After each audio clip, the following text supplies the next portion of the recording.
भगवान कहते हैं ये चालाकी भी मत करना। क्या? कि संसार को भी जगह दे दो और हमें भी निमंत्रण दो कि आ जाओ, क्योंकि निर्मल मन जन सो मोहि पावा, मोहि कपट छल छिद्र न भावा। लक्ष्मण भैया कहते हैं कि राम जी से प्रेम वही कर सकता है कि जो सब विषयों को, विलासों को, कामनाओं को त्याग देगा। लक्ष्मण भैया कह रहे निषाद राज से, श्री रामचरितमानस का वाक्य, जब सब विषय विलास विरागा और तब रघुनाथ चरण अनुरागा, कि तब राम जी के चरणों से प्रेम होता है। और ये सच भी है कि हृदय छोटा भी है, प्रेम गली तिसा करी जा में दो न समाए। तो गोपियों ने और कोई साधन ही नहीं किया। उन्होंने सोचा कि शायद हम कुछ गृहस्थी वाली भी थी, कुछ ऐसी थी कि जिनके विवाह नहीं हुए थे, कुछ ऐसी भी थी कि गृहस्थी भी था, परिवार भी था, बच्चे भी थे, तो सभी भगवान को प्रेम करती थी। तो गोपियों ने विचार किया कि और तो कुछ करने में सक्षम नहीं है, तो सारी दुनिया से, संसार से, परिवार से, बच्चों से, पति से अपने मन को हटा के भगवान में लगा देते हैं। तो भगवान में मन लगाया तो एक ब्रज की परंपरा थी। क्या थी? कात्यायनी मैया की पूजा करना, सेवा करना। तो हेमंते प्रतवे मासी नंद ब्रज कुमारिका, सभी गोपियां क्या करती थी? ब्रह्म मुहूर्त में यमुना जी में स्नान किया और सिकता की वहीं किनारे पर एक कात्यायनी मैया की प्रतिमा को बनाया और उनसे कृष्ण भगवान को पति के रूप में पाने की कामना करती थी। तो भगवान ने एक दिन दिव्य दृष्टि से देखा, करीब 6 वर्ष की आयु थी, पौगंड अवस्था। तो भगवान ने कहा कि ये कार्य तो अच्छा कर रही है, मुझे पाने की चेष्टा है, मुझे पति के रूप में पाना चाहती हैं, ये तो बहुत अच्छी बात है, लेकिन कहीं ना कहीं गलती कर रही हैं। क्या?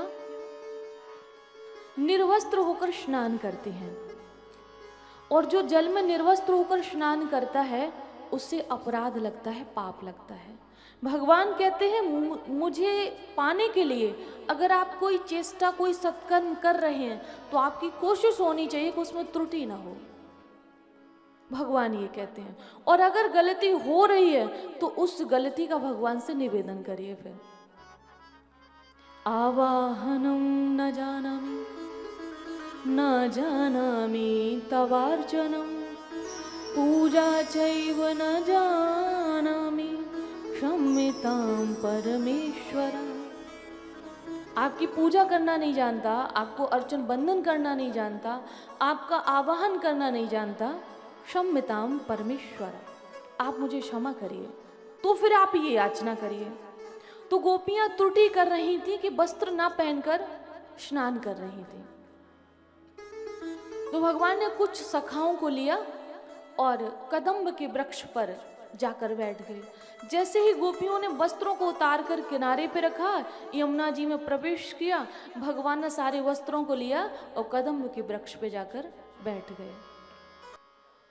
तो भगवान ने कहा कि ऐसा करते हैं कि आज इनको शिक्षा देते हैं ताकि संसार में ये सभी को शिक्षा मिलेगी। तो जैसे ही अंदर जाते हैं उन्होंने वस्त्रों को उठाया और वृक्ष के ऊपर बैठ जाते हैं। अब इतने में क्या हुआ कि गोपियों ने जब स्नान किया और बाहर निकल के आई तो देखा कि वस्त्र ही नहीं है। सामने देखा तो वृक्ष पर कृष्ण भगवान बैठे हैं और सारे वस्त्र भी ऊपर ही हैं।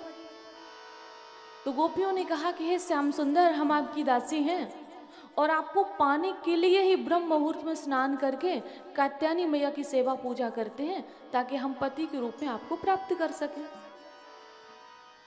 तो भगवान ने कहा हमने कब मना किया, आप आके अपने वस्त्रों को ले लो।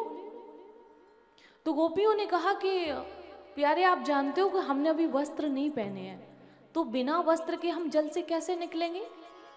तो भगवान ने कहा जैसे आपने प्रवेश किया तैसे ही निकल के आ जाओ। गोपियों ने कहा कि उस समय तुम नहीं थे, बड़ा सुंदर यहाँ पर भाव दिया गया है और बहुत ही सुंदर बात कही है। गोपियाँ कहती है उस समय तुम नहीं थे। भगवान ने कहा मनुष्य की सबसे बड़ी भूल है, पाप करेगा, चारों तरफ देखेगा कि कोई नहीं देख रहा, चोरी कर लेते हैं, कोई नहीं देख रहा, कुछ गलत कर लेते हैं, लेकिन उसको ये नहीं पता है कि संसार का कोई जीव नहीं है, कोई बात नहीं, मैं तो देख रहा हूं। कभी आसमान की तरफ नहीं देखता है। मैंने एक दिन निवेदन किया कि गुनाह करके कहाँ छुपाओगे साहब, गुनाह करके कहाँ छुपाओगे साहब, ये धरती और आसमान तो उसी का है। कितनी गलत फहमी में मनुष्य रहता है, भगवान कहते हैं कितनी गलत फहमी में रहता है कि कोई नहीं देख रहा है और घर जाके खुश होता है। दोपहर का समय था, सब सो रहे थे, रात्रि का समय था, 12 बज रहे थे, सब गहरी नींद में सो रहे थे, हम इतना सारा माल चुरा के लाए हैं। उस मूर्ख को ये नहीं पता है कि वो जग रहा है, परिवार तो सो रहा है लेकिन वो जग रहा है।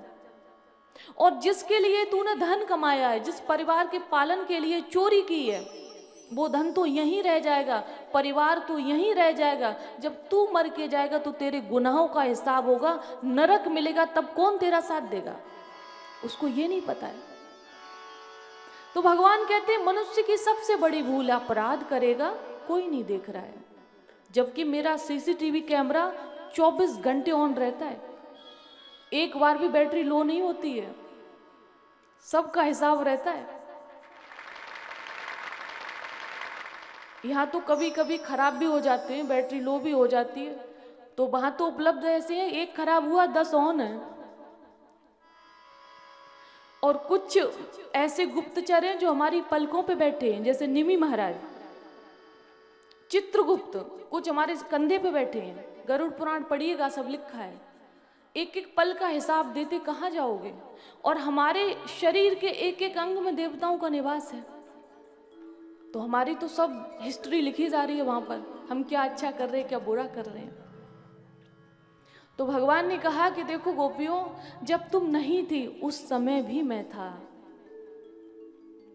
जब तुम यहां से चली जाओगी तब भी मैं रहूंगा, क्योंकि मैं संसार से पहले भी था, संसार के मध्य में भी हूं, और जब वो प्रलय हो जाएगा, ये पूरा संसार जलमग्न हो जाएगा, उस समय भी केवल मैं बचूंगा, उस समय भी मैं रहूंगा। तो ये तुम्हारी गलत फहमी है। तो गोपियों ने कहा कि प्यारी करना क्या है। बोले जैसे गई थी वैसे आके वस्त्र लो, यमुना जी से क्षमा याचना करो, जो जल के देवता हैं वरुण जी, उनसे माफी मांगो, तब कहीं जाकर तुम्हें पापों से मुक्ति मिलेगी।